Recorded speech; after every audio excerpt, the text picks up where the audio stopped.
Sehr geehrte Damen und Herren, liebe Freundinnen und Freunde der Konrad-Adenauer-Stiftung Belarus. Erneut grüße ich Sie aus Minsk, diesmal vom Vorplatz des Renaissance, das Sie im Hintergrund sehen können, einem Hotel in der Nähe der Minsker Innenstadt, in dem wir immer mal wieder Veranstaltungen durchführen. Auch an diesem Wochenende sind wir hier zu einem zweitägigen Workshop zum Thema Kommunikation. Wir haben Trainerinnen und Trainer gewinnen können aus Belarus, aus der Ukraine, aus Riga, die hier Workshops durchführen zu Themen wie öffentliches Auftreten, den berühmten Elevator Pitch, Trends in sozialen Medien. Und wir haben 75 Teilnehmerinnen und Teilnehmer aus den Bereichen Zivilgesellschaft, öffentliche Institutionen, Universitäten, aber auch Unternehmertum. Warum führen wir als Konrad-Adenauer-Stiftung diese Art von Veranstaltungen durch? Unser Ziel ist es, einen Beitrag zu leisten zur Professionalisierung und Entwicklung des Unternehmertums und der Zivilgesellschaft in Belarus. Wir stellen fest, dass sich in den letzten Jahren der Dialog zwischen Regierungsstellen auf allen Ebenen und dem sogenannten dritten Sektor verbessert hat. Dass also die Regierung die Expertise zu schätzen weiß, die diese Gruppen und Organisationen anzubieten haben. Um in diesem Dialog aber gut bestehen zu können, sind kommunikative Fähigkeiten von großer Bedeutung. Deswegen unterstützen wir diese Art von Trainings.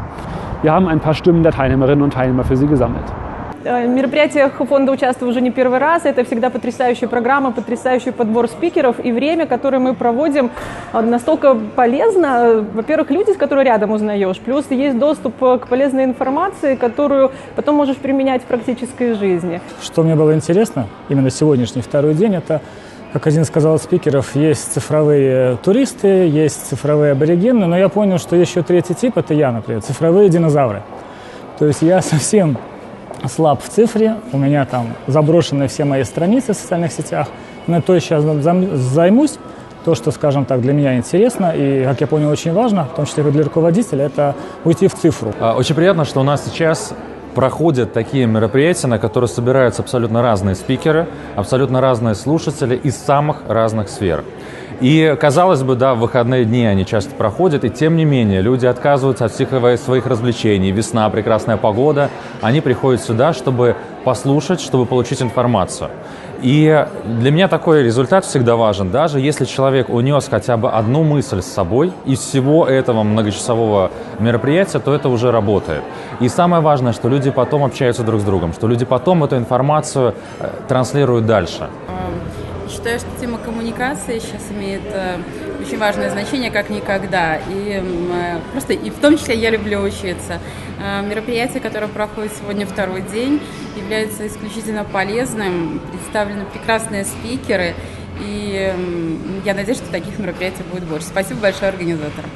Это всегда огромное удовольствие. Выходишь всегда такой окрыленный и с огромным количеством информации, какие-то новые, много инсайтов получаешь. Сегодня тоже. Пришла к вам с удовольствием, случайно, первый раз.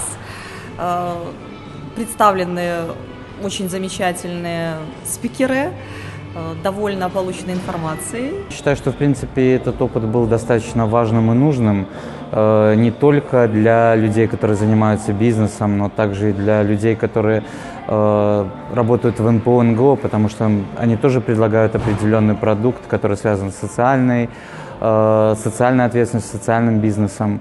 Поэтому на сегодняшний день я очень благодарен фонду Конрада Аденауэра за возможность, чтобы действительно прослушать такой интересный и качественный курс. Спасибо. Надеюсь, еще будут мероприятия у фонда и будет возможность в них участвовать. Das war es dieses Mal von uns. Bleiben Sie uns verbunden, folgen Sie uns auf Facebook und auf Twitter. Schönen Gruß, Kas Belarus.